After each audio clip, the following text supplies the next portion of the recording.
दोस्तों good morning. दोस्तों हम बात कर रहे थे अधिगम के सिद्धांतों की। तो दोस्तों उसी क्रम में हम देखते हैं अधिगम का सिद्धांत। और इन अधिगम के सिद्धांतों में हम जो पहला जो सिद्धांत पढ़ेंगे वो सिद्धांत होगा हमारा उद्दीपक अनुक्रिया सिद्धांत। क्या होगा दोस्तों? मैं देखता हूं इधर।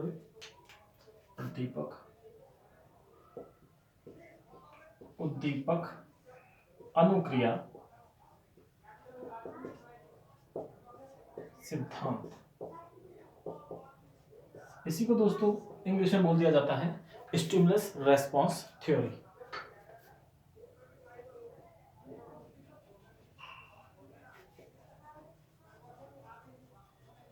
Response theory. चलिए दोस्तों, स्टिमुलस रेस्पॉन्स थ्योरी। तो दोस्तों बात करते हैं इस थ्योरी की। किसके द्वारा दी गई थी ये? थॉर्नडाइक। ठीक है दोस्तों, ये दी गई थी थॉर्नडाइक के द्वारा। तो दोस्तों बात करते हैं अधिगम के सिद्धांत। सबसे पहले हम देखते हैं अधिगम के सिद्धांत। अधिगम होता क्या है? अधिगम होता है किसी भी चीज को सीखना, लर्न करना, इसको बोलते हैं अधिगम। ठीक है। और लर्न करने के यानी सीखने के विभिन्न मनोवैज्ञानिकों द्वारा या मैं कह दूं शिक्षाविदों के द्वारा विभिन्न प्रकार के सिद्धांत दिए गए हैं। और उन सिद्धांतों में से ही पहला जो सिद्धांत आता है वो है उद्दीपक अनुक्रिया सिद्धांत, स्टिमुलस रेस्पॉन्स थ्योरी। ठीक है दोस्तों, और ये सिद्धांत किसने दिया था? थॉर्नडाइक ने। ठीक है। तो दोस्तों हम बात कर लेते हैं थॉर्नडाइक की। सबसे पहले यहाँ पे थॉर्नडाइक देखो दोस्तों, थॉर्नडाइक ने सबसे पहले 1898 में, लिखता हूं 1898 में अपनी पीएचडी थीसिस जिसका नाम था एनिमल इंटेलिजेंस, एनिमल इंटेलिजेंस लिखी। ठीक है दोस्तों, 1898 में कौन सी अपनी थीसिस क्या लिखी? थीसिस का नाम था एनिमल इंटेलिजेंस। उसके बाद इन्होंने 1913 में अपनी एक बुक लिखी जिसका नाम था एजुकेशनल साइकोलॉजी।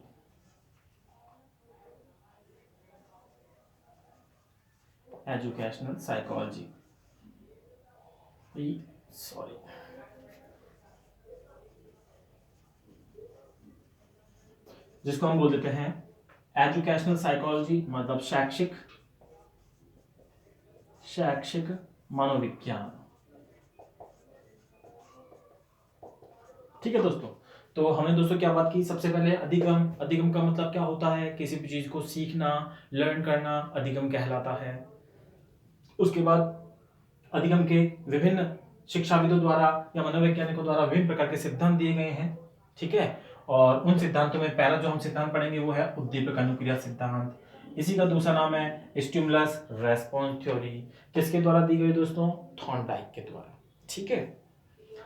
थॉर्नडाइक ने अपनी पीएचडी थीसिस जिसका क्या नाम था? एनिमल इंटेलिजेंस लिखी। ठीक है दोस्तों, उसके बाद 1913 में इन्होंने अपनी एक पुस्तक लिखी शैक्षिक मनोविज्ञान, एजुकेशनल साइकोलॉजी। अब दोस्तों जो एजुकेशनल साइकोलॉजी जो बुक लिखी, इसी बुक के अंतर्गत इन्होंने उद्दीपक अनुक्रिया सिद्धांत दिया। इसी बुक में क्या था? उद्दीपक अनुक्रिया सिद्धांत। उद्दीपक अनुक्रिया सिद्धांत। तो दोस्तों यहाँ पे जो भी हम बात करेंगे उद्दीपक अनुक्रिया सिद्धांत की, वो सारी के सारी किस बुक में लिखी हुई है? एजुकेशनल साइकोलॉजी में, शैक्षिक मनोविज्ञान में। और ये बुक किसके द्वारा लिखी गई? ये बुक किसके द्वारा लिखी गई? थॉर्नडाइक के द्वारा। ठीक है। तो उद्दीपक अनुक्रिया सिद्धांत किसने दिया? थॉर्नडाइक ने। एजुकेशनल साइकोलॉजी बुक किसने लिखी? थॉर्नडाइक ने। और एनिमल इंटेलिजेंस किसने लिखी? थॉर्नडाइक ने। ठीक है दोस्तों, तो अब हम इस उद्दीपक अनुक्रिया सिद्धांत में जो भी बात करेंगे, जो भी प्रयोग करेंगे, जो भी इसके निष्कर्ष लिखेंगे, प्रयोग के सामान्यतया क्या क्या होते हैं? प्रयोग होता है, उसके बाद उसके निष्कर्ष होते हैं, उस निष्कर्ष के बाद हम उसके क्या क्या उपयोग हैं, ये सारी बातें जो भी हम यहाँ पर डिस्कस करेंगे उद्दीपक अनुक्रिया सिद्धांत के अंतर्गत, ये सारे के सारे कहाँ लिखे गए हैं? एजुकेशन साइकोलॉजी बुक में। ठीक है दोस्तों, क्लियर? चलिए अब हम आगे चलते हैं। दोस्तों इसमें एक चीज और मैं पहले बता दूं आपको, इन्होंने जो 1913 में एजुकेशनल साइकोलॉजी बुक लिखी थी, ठीक है, शैक्षिक मनोविज्ञान लिखी थी, ये बुक इन्होंने 1913 में लिखी। और तब तक एजुकेशन साइकोलॉजी का मतलब साइकोलॉजी का एजुकेशन के क्षेत्र में कोई उपयोग नहीं था। मतलब उपयोग तो था लेकिन उपयोग किया नहीं गया था किसी मनोवैज्ञानिक द्वारा। इसलिए इनको किनको थॉर्नडाइक को प्रथम शैक्षिक मनोवैज्ञानिक बोलते हैं। प्रथम शैक्षिक मनोवैज्ञानिक। दोस्तों प्रथम शैक्षिक मनोवैज्ञानिक कौन कहलाते हैं? थॉर्नडाइक। क्यों कहलाते हैं? क्योंकि इन्होंने साइकोलॉजी का उपयोग किसमें किया? एजुकेशन के क्षेत्र में। कैसे मालूम होता है? क्योंकि इन्होंने उद्दीपक अनुक्रिया सिद्धांत दिया। ठीक है, उद्दीपक अनुक्रिया सिद्धांत दिया। ये हम कहते हैं एजुकेशन साइकोलॉजी बुक लिखी 1913 में। और इन सभी कारणों से हम थॉर्नडाइक को क्या कहते हैं? प्रथम शैक्षिक मनोवैज्ञानिक। तो चलिए दोस्तों, यहां तक हमने अपनी बात कंप्लीट होती है। ये थी पृष्ठभूमि, उद्दीपक अनुक्रिया सिद्धांत पढ़ने से पहले की पृष्ठभूमि। ठीक है, मैं एक बार और इस पर बात कर लेता हूं। अधिगम के सिद्धांत किसके द्वारा दिए गए? विभिन्न शैक्षिक मनोवैज्ञानिकों या मनोवैज्ञानिकों द्वारा दिए गए। उन्हीं में से पहला सिद्धांत है उद्दीपक अनुक्रिया सिद्धांत। इसी को इंग्लिश में बोलते हैं स्टिमुलस रेस्पॉन्स थ्योरी। किसके द्वारा दिया गया? थॉर्नडाइक। ठीक है दोस्तों, थॉर्नडाइक ने ये सिद्धांत कब दिया? 1913 में। 1913 में ये सिद्धांत किस में दिया गया? उनकी बुक थी एजुकेशन साइकोलॉजी, उसके अंतर्गत ये सिद्धांत दिया गया। ठीक है दोस्तों, और थॉर्नडाइक को हम क्या कहते हैं? प्रथम शैक्षिक मनोवैज्ञानिक। ठीक है दोस्तों, तो ये होता है इसका पूर्व परिचय, है ना। अब हम बात करते हैं आगे उद्दीपक अनुक्रिया सिद्धांत की।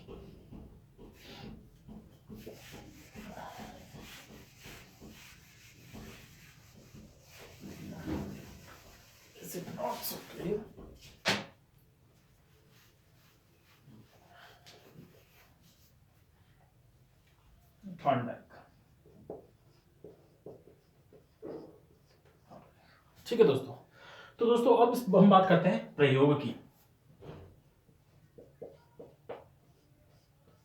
देखिए दोस्तों, जो भी यहाँ पे सीखने के नियम निकल के आएंगे, इसके गौण नियम या मुख्य नियम या इसके अनुप्रयोग, वो सब इस प्रयोग पे आधारित होंगे। इसलिए प्रयोगों को बहुत ध्यान से देखना होता है, समझना होता है क्या किया था थॉर्नडाइक ने।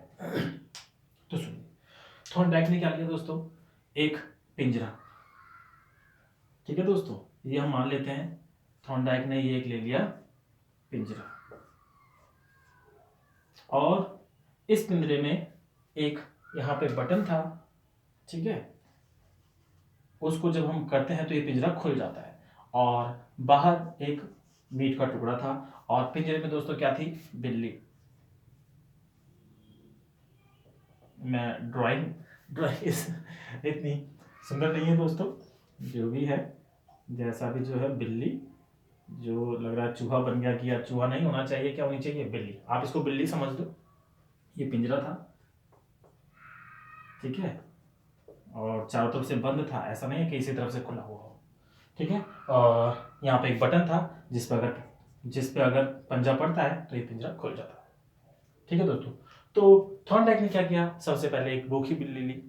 भूखी बिल्ली कैसे ली? उसको 2-3 दिन नहीं तो एक दिन उसको भूखा रखा होगा।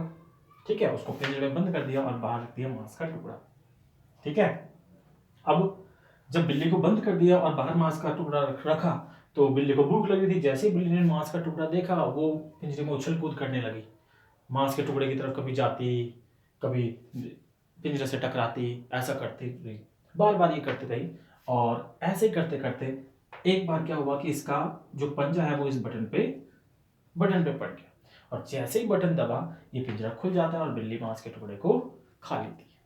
ठीक है दोस्तों, ये था एक प्रयोग। अब दोस्तों अगली बार दोबारा इस बिल्ली को भूखा रखा गया, और फिर से पिंजरे में बंद कर दिया, और यही वाली सिचुएशन सेम रखने लगी। अब फिर से बिल्ली ने जब मांस का टुकड़ा देखा तो बिल्ली उछल कूद करने लगी। ठीक है, और इसी उछल कूद में बिल्ली का पैर जो है उस स्विच पर पड़ता है और पिंजरा खुलता है, बिल्ली मांस को खा लेती है। ऐसा प्रयोग 2, 3, 4, 5 बार दोहराया गया। 5 बार दोहराने के 5-6 बार दोहराने के बाद बिल्ली के कुछ समझ में आया कि यहाँ पे उछल कूद करने से कि ये खुलता है, और जब और ज्यादा किया गया तो बिल्ली के समझ में आया कि हाँ, इस बटन पे जब मैं दबाती हूँ, इस बटन पे पैर पड़ता है तो ये खुलता है। इसी तरह से काफी बार करने के बाद जब बाद में किया गया, मैं कहूँ कि 20वीं 21 बार 20वीं बार या 22वीं बार जब किया गया तो देखा गया कि जब मांस का टुकड़ा जब बाहर रखा तो बिल्ली ज़्यादा उछल कूद न करके उस जो स्विच था उसी के ऊपर उछल कूद करती और जैसे ये दबता और उसको ले लेती। अंततः लास्ट में क्या हुआ, बिल्ली सीख गई कि मांस का टुकड़ा कैसे लेना है। भूखी बिल्ली को जब पिंजरे में बंद किया गया, बाहर मांस का टुकड़ा किया गया तो बिल्ली ने ज्यादा उछल कूद ना करके सीधा पंजे पे स्विच पे पैर रखती है और मांस का टुकड़ा खा लेती है। तो इस सिद्धांत में जो हमने प्रयोग किया, इस प्रयोग के द्वारा बिल्ली ये सीख जाती है कि मुझे मांस का टुकड़ा कैसे प्राप्त करना है, या मैं कहूं बिल्ली ये सीख जाती है कि पिंजरे को कैसे खोलना है और मांस के टुकड़े को कैसे प्राप्त करना है। ठीक है दोस्तों, तो ये था प्रयोग जो कि मैंने आपको काफी डिटेल में समझाया। एग्जैक्टली यही प्रयोग था। चलिए अब हम बात करते हैं इस प्रयोग के आधार पे जो थॉर्नडाइक है, थॉर्नडाइक ने अपने कुछ नियम निकाले, उन नियमों की बात करते हैं। तो थॉर्नडाइक ने जो नियम दिए इस प्रयोग के आधार पे, थॉर्नडाइक ने जो नियम दिए उनकी हम बात कर लेते हैं। तो थॉर्नडाइक ने प्रयोग के आधार पे 2 प्रकार के नियम दिए। नियम कितने प्रकार के? 2 प्रकार के। एक तो उसने कहा मुख्य नियम, सीखने के मुख्य नियम, और दूसरा उन्होंने कहा गौण नियम। ठीक है, दूसरे कौन से? गौण नियम। तो इनके बारे में बाद में बात करेंगे, अभी पहले हम देखते हैं मुख्य नियम। तो चलिए दोस्तों, मुख्य नियम में थॉर्नडाइक ने 3 नियम दिए। कहते हैं दोस्तों 3 नियम दिए, और उन 3 नियमों की अगर हम बात करें तो पहला नियम था तत्परता का नियम।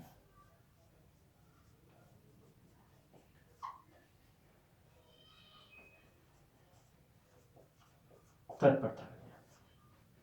तो दोस्तों तत्परता का नियम क्या कहता है? थॉर्नडाइक के अकॉर्डिंग तत्परता का नियम ये कहता है कि जब भी हम किसी चीज को सीखते हैं या कोई भी व्यक्ति किसी चीज को सीखता है तो उसके मन में सीखने की ललक होनी चाहिए, तत्परता होनी चाहिए, तभी वो उस चीज को सीख सकता है या उसका अधिगम कर सकता है। ठीक है, तो इसी नियम के अकॉर्डिंग थॉर्नडाइक ने, या अन्य बात भी कही गई है इसी नियम के अकॉर्डिंग, उनकी हम बात करेंगे, पर पहले हमें मालूम होना चाहिए कि किसी व्यक्ति में तत्परता है किसी भी चीज को सीखने की, तभी वो सीख सकता है। इसका हम अपने डेली रूटीन लाइफ में भी अगर देखते हैं तो हमें मालूम चलता है कि किसी का अगर किसी चीज में इंटरेस्ट ना हो तो उसे कितना ही सिखा लो व्यक्ति नहीं सीखता है, और इंटरेस्ट होता है तो अपने आप भी वो कोशिश करके सीख जाता है। ठीक है, तो तत्परता का नियम। इसके दोस्तों एग्जाम्पल दिए जाते हैं, जैसे जो मुख्य एग्जाम्पल जो दिया जाता है, या पहले क्वेश्चन पूछा गया है कि एक घोड़े को तालाब के पास तो ले जाया जा सकता है परंतु उसे पानी पीने के लिए बाध्य नहीं किया जा सकता। इसका मतलब है कि हम घोड़े को बहुत सारी फैसिलिटी देते हैं कि वो पानी पी ले, लेकिन घोड़ा पानी कब पिएगा? जब उसमें तत्परता होगी। ठीक है दोस्तों, तो ये जो उदाहरण दिया जाता है, तो इसमें पूछा जाता है कि घोड़े को तालाब के पास तो ले जाया जा सकता है लेकिन पानी पीने के लिए बाध्य नहीं किया जा सकता। इसमें थॉर्नडाइक का कौन सा नियम लगता है? तो इसमें कौन सा नियम लगता है दोस्तों? तत्परता का। ठीक है, होप कि आपके तत्परता का नियम समझ में आ गया होगा। दूसरा हम बात करते हैं अभ्यास का नियम। दोस्तों अभ्यास का नियम ये कहता है कि सीखने के लिए हमें बार बार प्रयत्न करना चाहिए, हमें बार बार कोशिश करनी चाहिए। ठीक है दोस्तों, जैसे बिल्ली ने जब पिंजरे में बंद थी तो मांस, उसको भूख लग रही थी तो उसने कोशिश की, बार बार उसने कोशिश की, तो हम कहेंगे तत्परता का नियम। वो तत्पर थी मांस के टुकड़े को पाने के लिए और बार बार कोशिश कर रही थी, यानी वो अभ्यास कर रही थी बार बार। ठीक है, और बाद में वो सफल होती है, और सफल होने के बाद में वो सीख जाती है। तो ये नियम कहलाता है हमारा अभ्यास का नियम। अभ्यास का नियम दोस्तों, इसको थॉर्नडाइक ने आगे 2 में डिवाइड कर दिया, अभ्यास के नियम को, उपयोग का नियम और अनुपयोग का नियम। यहां पर लिख देता हूं, उपयोग का नियम और अनुपयोग का नियम।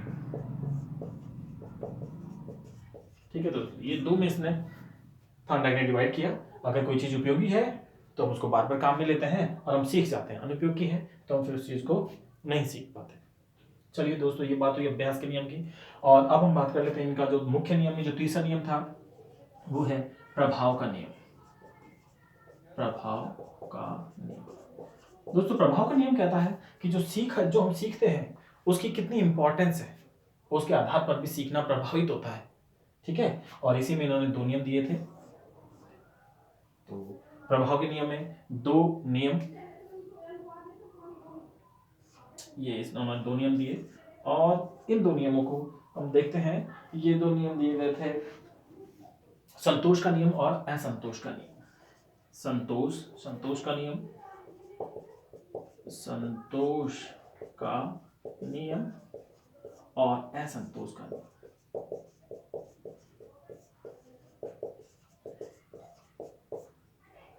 मैं भी दोस्तों आपको यहां से दिखाई नहीं दे रहा होगा, लेकिन प्रभाव का नियम 2 इसके उपनियम है, संतोष का नियम और असंतोष का नियम। चलिए, तो दोस्तों ये थे मुख्य नियम, तत्परता का नियम, अभ्यास का नियम और प्रभाव का नियम। ये मुख्य नियम की बात होती है। इसके बाद हम बात करते हैं आगे इसके गौण नियमों की, लेकिन एक बार और देख लेते हैं इसको नियम को। तो थॉर्नडाइक ने जो सीखने के नियम दिए उनको 2 भागों में बांटा, मुख्य नियम और गौण नियम। मुख्य नियम उन्होंने 3 बताए। पहला है तत्परता का नियम, किसी भी चीज को सीखने की हम व्यक्ति में ललक होनी चाहिए तो ही सीख सकता है। दूसरा अभ्यास का नियम, बार बार कोशिश करने के बाद व्यक्ति सीखता है, यानी उस वस्तु को, उस चीज को उपयोग में लेता है। जितना ज्यादा उपयोग में लेगा उतना जल्दी सीखेगा, अनुपयोग में नहीं लेगा तो नहीं सीख पाता। और तीसरा प्रभाव का नियम। प्रभाव का नियम कहता है कि व्यक्ति उस कार्य को करने के बाद में उसे संतोष होता है, उसे खुशी मिलती है तो आसानी से सीखता है, असंतोष होता है तो उसका उससे लगाव हटता जाता है। तो दोस्तों ये थे उद्दीपक अनुक्रम सिद्धांत में थॉर्नडाइक द्वारा दिए गए मुख्य नियम। ठीक है, आगे हम बात करते हैं गौण नियमों की।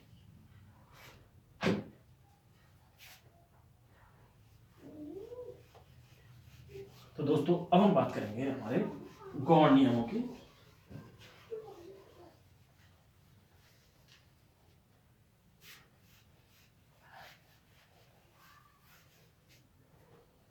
गौण नियम,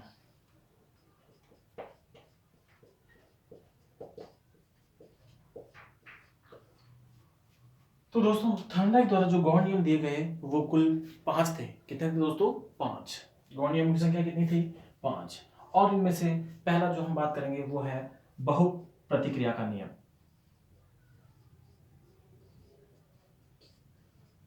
बहु प्रतिक्रिया,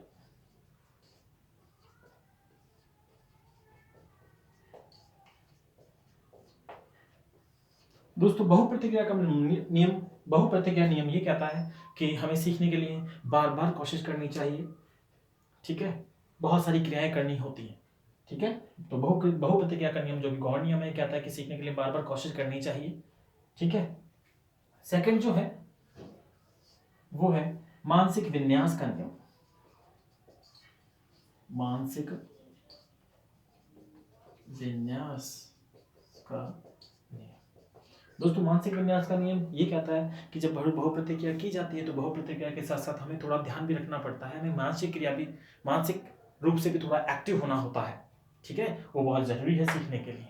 ठीक है दोस्तों, तो गौण नियम, दूसरा गौण नियम है मानसिक विन्यास का नियम। तीसरा बात करें तो दोस्तों तीसरा है आंशिक क्रिया का नियम।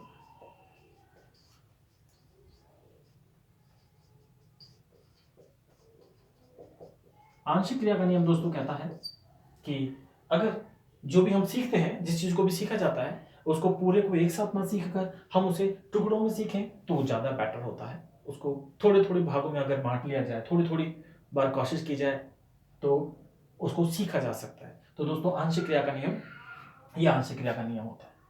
चलिए दोस्तों, अब दोस्तों हम बात करते हैं जो चौथा है वो है आत्मीकरण का नियम। आत्मीकरण का नियम, दोस्तों आत्मीकरण का नियम ये कहता है कि जब हम किसी चीज को सीख लेते हैं, एक बार जिस चीज को समझ लेते हैं उस चीज को फिर हमें आत्मसात कर लेना चाहिए।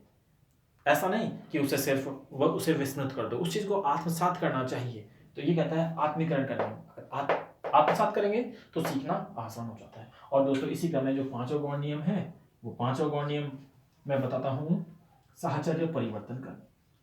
साहचर्य परिवर्तन का नियम। दोस्तों साहचर्य परिवर्तन का नियम जो गौण नियम है ये कहता है कि हमने जो सीखा है उसका अगर थोड़ी सी अगर डिफरेंट परिस्थिति हो तो उसमें उसका उपयोग करना आना चाहिए। ठीक है, थोड़ी सी अगर डिफरेंट कंडीशंस हो तो उसमें हमारा हम उन चीज को उपयोग कर सकें, ऐसा होना चाहिए। तो दोस्तों ये थॉर्नडाइक के गौण नियम थे। दोबारा बात कर लेते हैं, थॉर्नडाइक के गौण नियमों की संख्या कितनी थी? 5। कितनी दोस्तों? 5। मुख्य नियमों की हम बात कर चुके हैं। मुख्य नियम कितने थे? 3। कौन कौन से थे? पहला था तत्परता का नियम, दूसरा था प्रभाव का नियम और तीसरा था अभ्यास का, या मैं ऐसे बोल दूं, पहला था तत्परता का नियम, दूसरा अभ्यास का नियम और तीसरा प्रभाव का नियम। गौण नियमों की बात करते हैं तो गौण नियम कितने हैं? 5। पहला है बहुप्रतिक्रिया का नियम, दूसरा दोस्तों क्या है? दूसरा है मानसिक विन्यास का नियम, तीसरा है आंशिक क्रिया का नियम, चौथा आत्मीकरण का नियम और पांचवा साहचर्य परिवर्तन का नियम। तो दोस्तों ये हुई थॉर्नडाइक द्वारा जो नियम दिए गए थे उनकी बात। दोस्तों यहीं पे साथ में बात कर लेता हूं। दोस्तों कई बार एग्जाम में पूछा जाता है, मैं बेसिक से बता देता हूं दोस्तों। सबसे पहले तो अगर सिंपल क्वेश्चन होता है तो पूछता है कि उद्दीपक अनुक्रिया सिद्धांत किसने दिया, तो हमें लिखना होता है थॉर्नडाइक ने। ठीक है दोस्तों, थॉर्नडाइक एक ऑप्शन में थॉर्नडाइक देगा, बाकी और अलग अलग वो दे देता है। दूसरा, प्रथम शैक्षिक मनोवैज्ञानिक किसको माना जाता है, तो हम क्या कहेंगे दोस्तों? थॉर्नडाइक। ठीक है दोस्तों, और आगे अगर हम बात करें थॉर्नडाइक द्वारा कितने नियम, मुख्य जो नियम दिए गए वो कौन कौन से थे या कौन सा नहीं था, तो दोस्तों मुख्य नियमों में 3 नियम, तत्परता का नियम, अभ्यास का नियम, प्रभाव का नियम, ये 3 दे देगा और पूछ लेगा कौन सा नहीं है, या फिर इनमें से कौन सा है, इनमें से एक लिख देगा और बाकी गौण नियम ले लेगा। ठीक है, इस तरह से क्वेश्चन। दूसरा है थॉर्नडाइक द्वारा दिया गया गौण नियम कौन सा है या गौण नियम कौन सा नहीं है। तो दोस्तों इस तरह के ये क्वेश्चन रीट में, टैट में, सी टैट में, एच टैट में, ये ऐसे सारे क्वेश्चन आए हुए हैं फर्स्ट ग्रेड में। ठीक है दोस्तों, और एक बात और बता दूं, ये जो टॉपिक है वो इक्वली इंपॉर्टेंट है, REET, second grade, first grade, CTET. दोस्तों ये थॉर्नडाइक का नियम ये सभी जगह चलता है, सब जगह। ये बेसिक है दोस्तों, ये चीजें बेसिक है जो कि साइकोलॉजी में सब जगह अवेलेबल है, या सब जगह ये वाली चीजें आती हैं कोर्स में, ये हमेशा ये कोर्स में इंक्लूड है। ठीक है दोस्तों, तो यहां तक हमने बात की नियमों की। अब हम दोस्तों आगे बात कर लेते हैं कि जो उद्दीपक अनुक्रिया सिद्धांत है इसके क्या उपयोग है।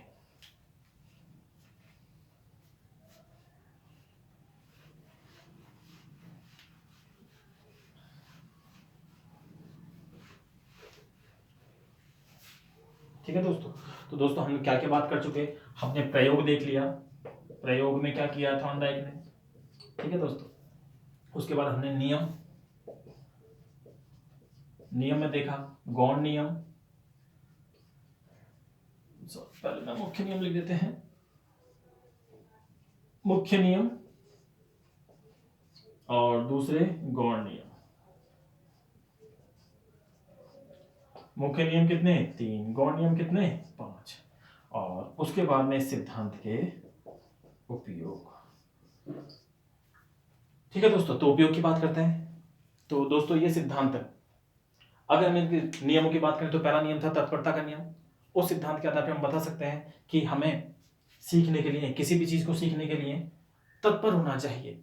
ठीक है, वही व्यक्ति सीख सकता है जिसे सीखने के लिए वो तत्पर है।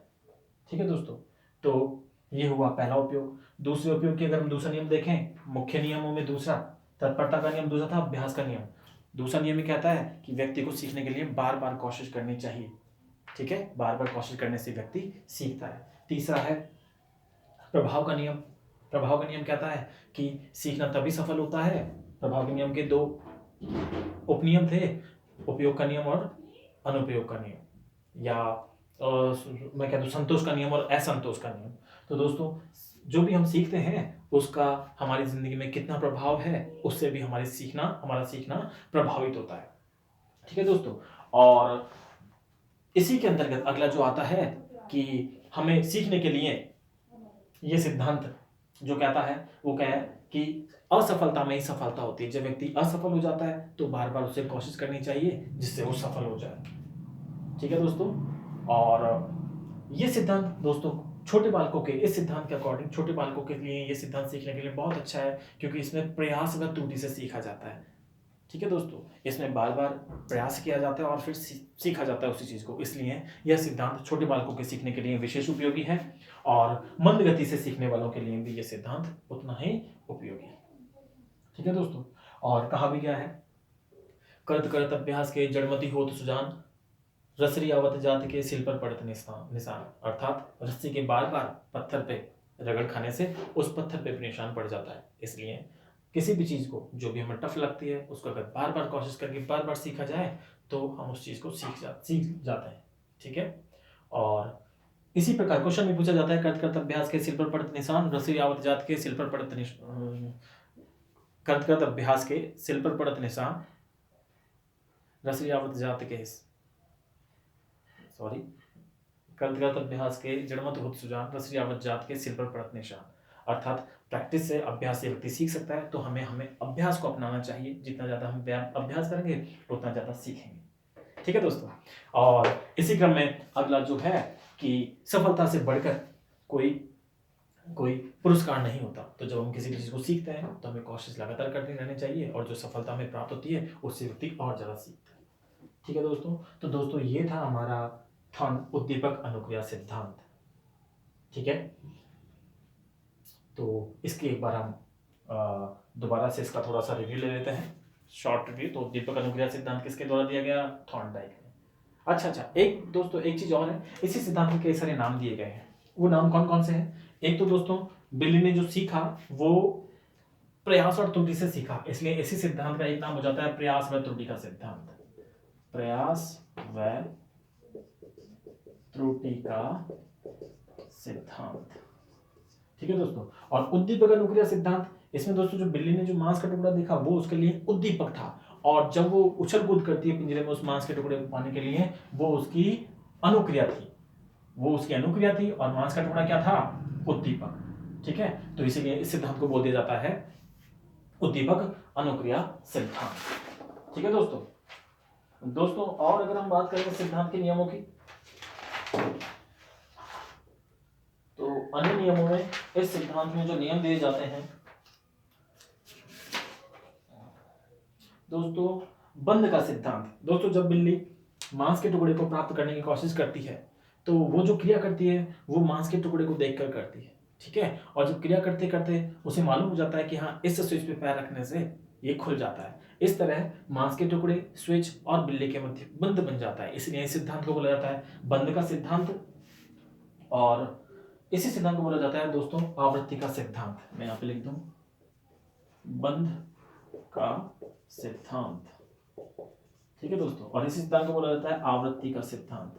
आवृत्ति का सिद्धांत कहने से मतलब है,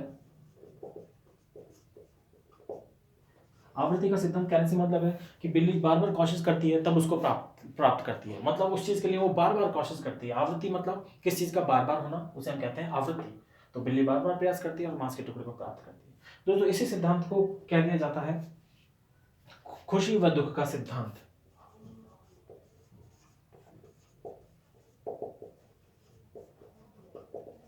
खुशी व दुख का सिद्धांत कैसे कहते हैं दोस्तों? बिल्ली बार बार जब प्रयास करती है तो हर एक असफल प्रयास हमें तो कुछ दुख देता है, लेकिन जो सफल प्रयास है वो हमें खुशी देता है।